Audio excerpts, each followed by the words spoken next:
السلام علیکم درانی صاحب، بہت بہت شکریہ آپ کے وقت کے لیے.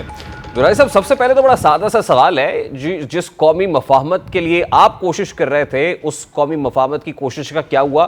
کیا وہ بے نتیجہ ختم ہو گئی؟ بسم اللہ الرحمن الرحیم. اصل میں یہ جو مفاہمت ہوتی ہے اور یہ جو پولیٹیکل انیشیٹیوز ہوتے ہیں، یہ ایک آن گوئنگ پروسیس ہوتا ہے. اور جیسے مفاہمت کا یہ ایک آرگینک ڈیولپمنٹ ہوتی ہے، اور اس میں جب آپ کوشش کرتے ہیں ایک ماحول بنتا ہے. اب اسی ماحول کا نتیجہ ہے کہ آج جو ہارش وہ تھی گفتگو تھی، اس کی جگہ اب جو ہے پولیٹیکل چیزوں نے لے لی ہے. اور پھر بھی سٹریسز تو ہیں سوسائٹی میں، لیکن جو ایک ماحول میں کسی حد تک ٹکراؤ کی کیفیت تو کم ہوئی ہے، لیکن ابھی تک پولیٹیکل ہارمنی پیدا نہیں ہو پا رہی. جو الیکشنز قریب آ رہے ہیں، لیول پلینگ فیلڈ کا مطالبہ بھی زور پکڑتا جا رہا ہے. پھر یہ کہا جا رہا ہے کہ کوئی خاص کنگز پارٹی ہے، کسی خاص کو چن لیا گیا ہے فار دا پریمیئر شپ. تو یہ ریزرویشنز اور یہ مطالبات تو ہر گزرتے دن کے ساتھ مزید زور پکڑ رہے ہیں. بالکل، آپ نے جیسے کہتے ہیں نا کہ ڈاٹ پہ بات کی ہے. دیکھیں، یہ بات جو ہے بڑھتی جا رہی ہے، اور اس کا سب سے بڑا نقصان شاید انہی کو ہو رہا ہوگا جو خود اس چیز کو ایون پورٹرے بھی کر رہے ہیں کہ we are the selected once.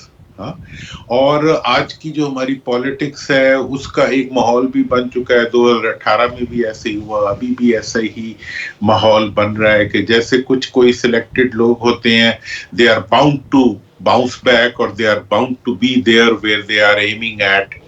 تو اس لحاظ سے میں تو پہلے بھی کہا تھا بڑے احترام سے کہ جی، ایک تو آپ مفاہمت کی بات کریں گے تو لوگ پسند کریں گے. دوسری بات میں نے یہ کہی تھی کہ اگر آپ سلیکٹیبلٹی کی بات کریں گے، کسی عہدے کے لیے کنٹیسٹ کرنے کے بجائے کسی کرسی پہ بیٹھنے کے لیے ماحول بنائیں گے، اس وقت بھی پبلک کا فیکٹر کہیں موجود مجھے نظر نہیں آ رہا.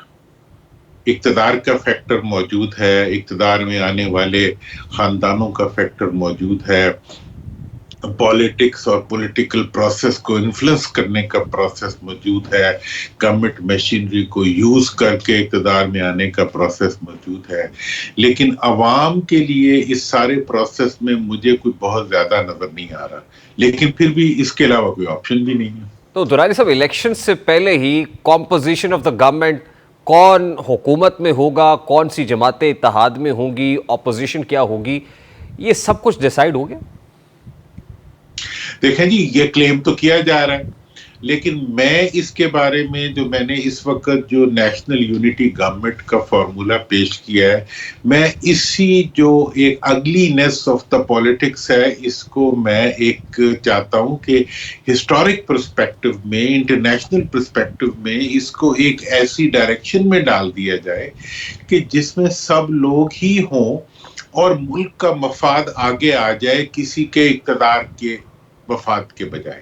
دیکھیں، میں نے جو فارمولا دیا ہے کہ جی ہمیں اگلے 5 سال کے لیے ایک الیکٹڈ نیشنل یونٹی گورنمنٹ بنانی چاہیے، جس میں تمام پارٹیز جو پارلیمنٹ میں آئیں وہ اس کا حصہ ہوں، اور ان میں سے جو سب سے زیادہ ممبرز رکھتی وہ پارٹی، وہ اپنا وزارت عظمیٰ کا کینڈیڈیٹ نامینیٹ کرے، اور 30 سے زیادہ کی کیبنٹ نہ ہو. اور ایک جو پروویزو اس کے ساتھ سب سے امپورٹنٹ ہے وہ یہ ہے کہ وہ اگلے 6 مہینے میں تمام صوبوں کے اندر ایک ہی قانون کے تحت بلدیاتی انتخابات کا اعلان کرے.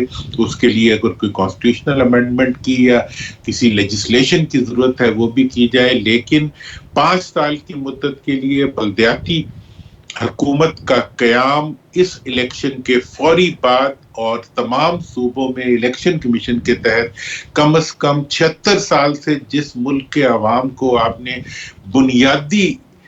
بنیادی جمہوری حق نہیں دیا ہوا، جو کہ پاکستان کے علاوہ میں کسی بھی ایسی ڈیموکریسی کو نہیں جانتا جس کے لیڈر اپنے آپ کو ڈیموکریٹک کہتے بھی ہوں، اور اس ملک میں بلدیاتی ادارے 76 سال سے بنتے بھی نہ ہوں. دیکھیں درانی صاحب، قطع کلامی کے لیے معذرت, ہاؤ پریکٹیکل اٹ از, یہ بہت امپریکٹیکل نہیں ہو جائے گا ہمارے جیسے پولرائزڈ انوائرمنٹ کے اندر جہاں پہ دھڑے ہیں, جہاں پہ چھوٹے چھوٹے گروپس ہیں ان کے ساتھ, اور پھر آپ نے دیکھا ہی نا 16 ماہ کی حکومت جیسے چلی جس کو اتحادی حکومت یا پی ڈی ایم حکومت کا نام دیا گیا, خیر اب بھی اس اتحاد کی کسی حد تک حصے بکھرے تو ہوئے ہیں, تو how practical is your proposal?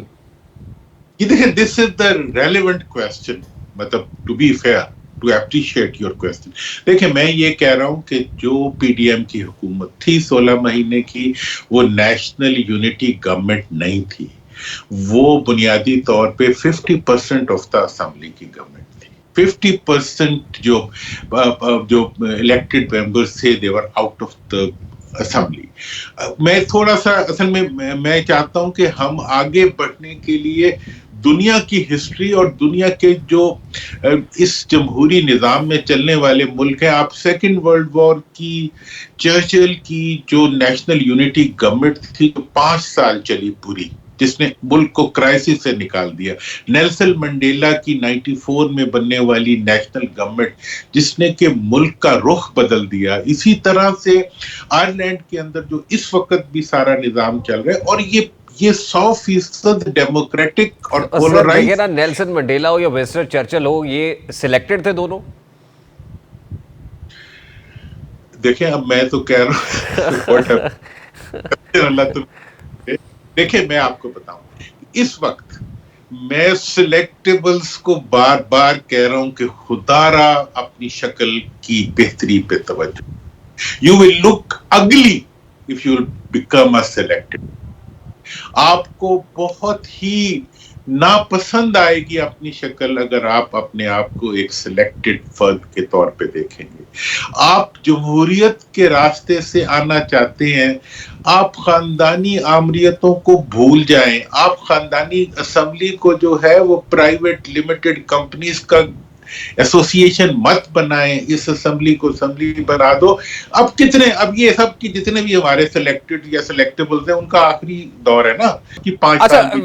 ویسے درائے صاحب یہ تو ایک پرسیپشن, یہ ایک تاثر بھی ہے نا کہ پاکستان مسلم لیگ نون شاید سلیکٹڈ ہے, یا میاں صاحب چوتھی بار پرائم منسٹر بننے جا رہے ہیں, اور اس تاثر کو پیپلز پارٹی نے بھی خاصا گہرا کیا, جس سے الٹیمیٹ فائدہ نون لیگ کو ہوا کہ بڑے بڑے الیکٹیبلز آ کے نون لیگ کی جھولی میں گر رہے ہیں.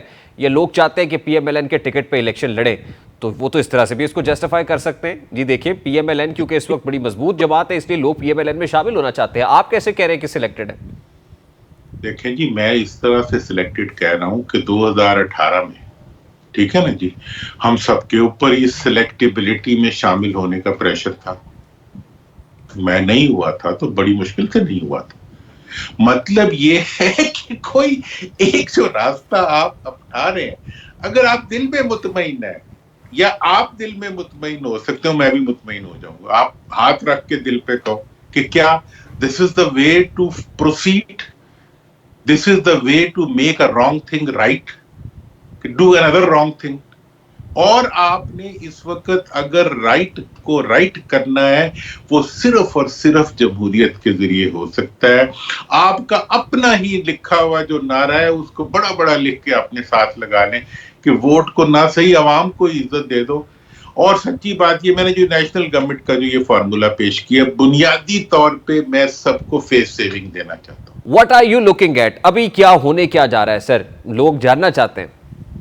میں اس وقت یہ دیکھ رہا ہوں کہ ابھی آپ نے اس وقت جو پولیٹیکل سین میں جو پارٹیز ہیں, جس سے پی ایم ایل این ہے, پی پی پی ہے اور پی ٹی آئی ہے, میں تو یہ دیکھ یہ رہا ہوں کہ پی پی پی اور پی ایم ایل این جو ہیں وہ تو تھوڑا سا ریٹل کریٹ کرنے کے بعد they will settle down with one another. اچھا دراصل صاحب لاسٹلی سر میرے 2 بڑے کوئک کویسچنز ہیں. نمبر 1 یہ کہ کیا چیئرمین پی ٹی آئی کے ساتھ کوئی ڈیل ہو سکتی ہے, اور نمبر 2 یہ کہ آج چودھری پرویز الہی صاحب نے کہا اڈیالہ میں ای یو اور آئی ایم ایف کے وفود چیئرمین پی ٹی آئی سے ملاقات کے لیے جاتے ہیں, کیا یہ پاسبل ہے؟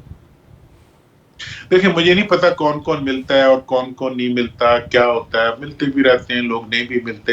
لیکن جہاں تک سوال ہے خان صاحب کے ساتھ کسی قسم کی ریکنسیلیشن وہ جو ہے وہ اس میں دو چیزیں حائل ہیں. ایک تو ڈیفینیٹلی کورٹ کا پروسیس جو ہے وہ ایک اس وقت ایک بہت بڑی وہ ہے کوشچن مارک ہے. اگر کورٹ انہیں ریلیف دیتا ہے تبھی ان کو ریلیف ملے گی، اور اگر وہ کورٹ ان کو ریلیف دے دیتا ہے اس صورت میں ہی ول بی ان.